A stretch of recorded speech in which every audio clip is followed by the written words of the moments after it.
Assalamualaikum warahmatullahi wabarakatuh. Jumpa lagi teman-teman di channel Sutra 9286, channel kaki lima pemula. Oke teman-teman, di sini saya sedikit berbagi kepada kalian semua teman-teman ya, tentang masalah yang biasa dihadapi oleh kita para pedagang kaki lima, terutama teman-teman ya. Itu masalahnya kemarin tuh kita didatengin oleh Satpol PP di kabupaten tempat kami berada, dan mereka menyuruh kami untuk tidak berjualan di bahu jalan ini teman-teman ya. Ya, kami lokasinya emang di bahu jalan ya teman-teman ya. Ini tempatnya di jalan protokol utama di daerah kami teman-teman ya. Jadi kami juga merasa bahwa emang kami salah ya, peraturannya emang tidak boleh, karena lokasi kami ini lokasi yang biasa dilalui oleh mobil-mobil pejabat dan dinas-dinas terkait di tempat kami teman-teman ya. Nah, ini adalah lokasi tidak jauh dari tempat kami jualan ya. Di ujung sana tuh lampu merah. Dulu gerobak-gerobak ini berada di bahu jalan semua teman-teman ya. Tapi karena ada penertiban kemarin dari Satpol PP, jadi kami dihimbau untuk tidak jualan di bahu jalan lagi. Kami dihimbau masuk ke dalam, ada gedung di belakang gerobak ini teman-teman ya. Ada pagar itu. Kami dihimbau masuk ke dalam gedung itu. Itu adalah rumah pintar teman-teman ya, yang dikelola oleh Dinas Pendidikan daerah. Ternyata setelah teman-teman kita di sini masuk ke dalam parkiran rumah pintar ini, ternyata sepi teman-teman ya, nggak ada yang beli teman-teman. Jadi problemnya seperti itu, dan kedepannya Satpol PP itu juga mereka memberikan solusi kepada kita ya, karena mereka telah membuat surat tembusan kepada dinas pendidikan tempat kami untuk meminta izin memakai lapangan ini untuk tempat kaki lima ya, lapangan parkir ini untuk tempat jualan kaki lima teman-teman ya.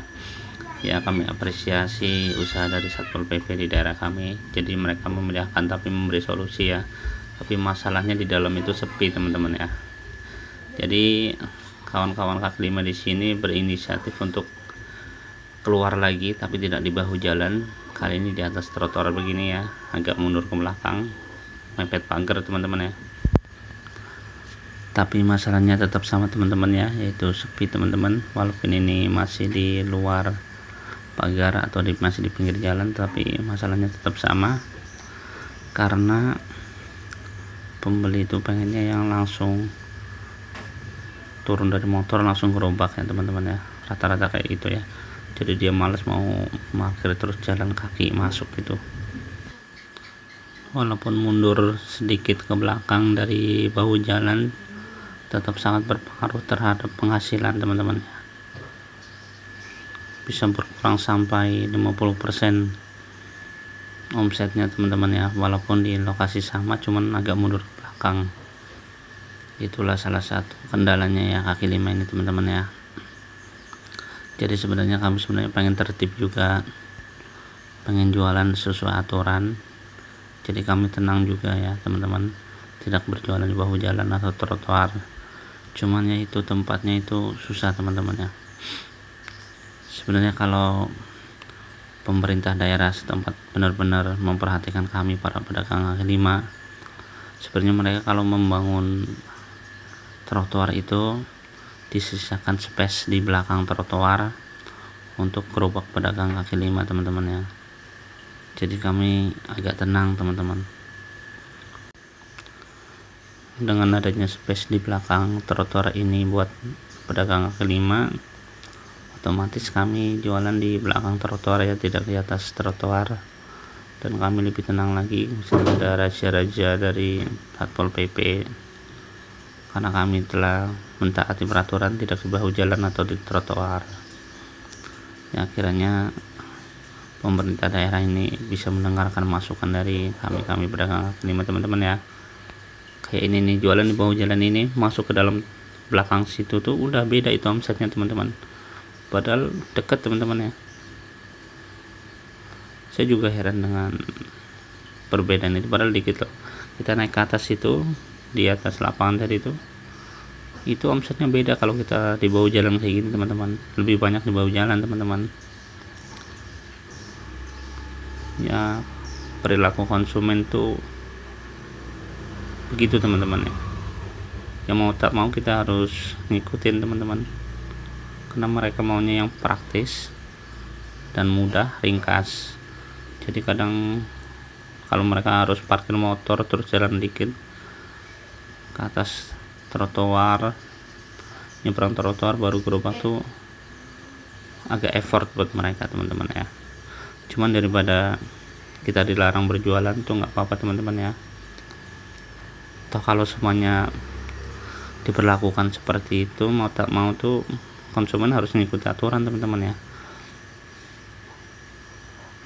Karena mau tak mau semua jualan tuh kayak gitu semua di belakang trotoar gitu. Jadi enak teman-teman ya. Jadi itulah sedikit saran buat pemerintah daerah setempat ya yang punya masalah PKL. Bukan kami tidak mau mentaati peraturan ya, tapi memang karena kebutuhan kadang mereka memindahkan, asal pindah aja tanpa memikirkan kelanjutan dari dagangan pedagang tersebut. Karena rata-rata dipindahkan tuh sepi tempatnya teman-teman ya. Harusnya dipindahkan ke suatu tempat kayak gini nih, alun-alun teman-teman ya. Ini di atas trotoar semua ya, tapi jarang ditertibkan, hampir tidak pernah, karena ini pusat kulinernya di tempat saya teman-teman ya. Malah mereka dapat bantuan gerobak-gerobak kuning ini, bantuan dari UMKM ya, dinas UMKM ini dapat bantuan semua mereka ya. Karena mereka jualannya di area publik teman-teman ya, area yang seharusnya steril dari PKL sebenarnya teman-teman ya, karena ini parkiran teman-teman. Jadi kalau dipindahkan ke tempat-tempat seperti ini masih senang pedagang kaki limanya teman-teman ya, karena ramai terus, karena ini adalah pusat dari kuliner di tempat tersebut teman-teman ya. Problem yang paling sering terjadi adalah ketika dipindahkan ke suatu tempat, sudah dipindahkan aja, tidak ada kelanjutan sama sekali.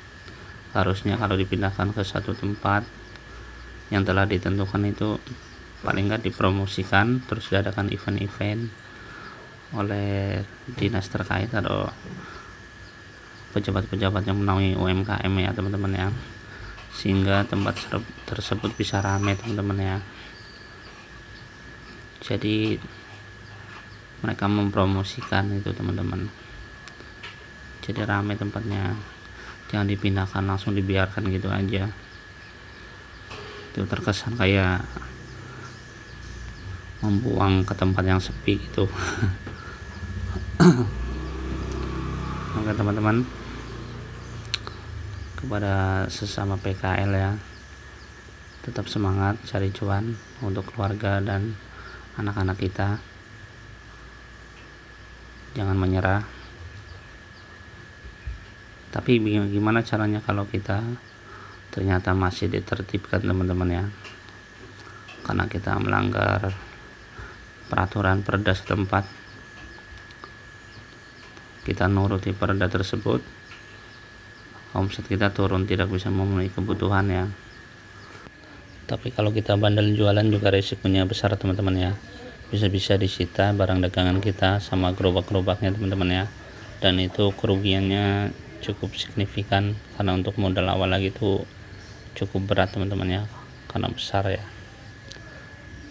Dan untuk pedagang kelima itu sebenarnya kita harus punya plan B ya teman-teman ya, harus punya rencana lain ya. Paling nggak kita harus punya, udah ada cadangan. Kalau ini ditertibkan, kita harus punya usaha lain yang bisa bergerak lincah ke sana kemari ya teman-teman ya.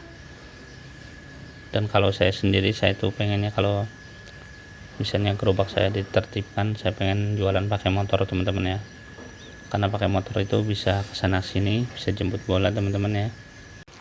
Ya tapi resikonya kita capek teman-teman ya, karena harus bergerak terus ke sana sini. Tapi keuntungannya kita tuh mobile ya, jadi dimana ada tempat keramaian atau ada event-event besar, kita bisa langsung ke sana dengan cepat teman-teman ya. Dengan memakai gerobak motor kita jadi lebih fleksibel teman-teman ya, bisa kemana aja. Cuman resikonya itu lebih capek teman-teman ya. Ada lagi alternatif kedua, yaitu kita pindah jualan ke daerah yang baru mulai berkembang atau lagi berkembang, karena itu daerah yang sangat bagus ya teman-teman untuk berjualan ya, karena masih jarang orang yang berjualan.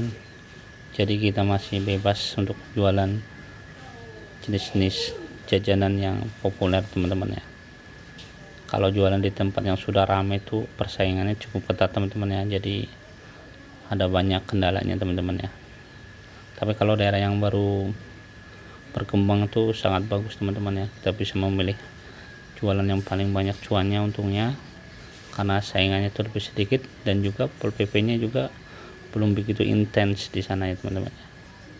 Oke teman-teman, itu aja saran dari saya atau unek-unek dari keluh kesah pedagang kaki lima teman-teman ya, terkait dengan penertiban Satpol PP teman-teman. Yang penting kita tetap semangat dan jangan lupa selalu berdoa dan berusaha.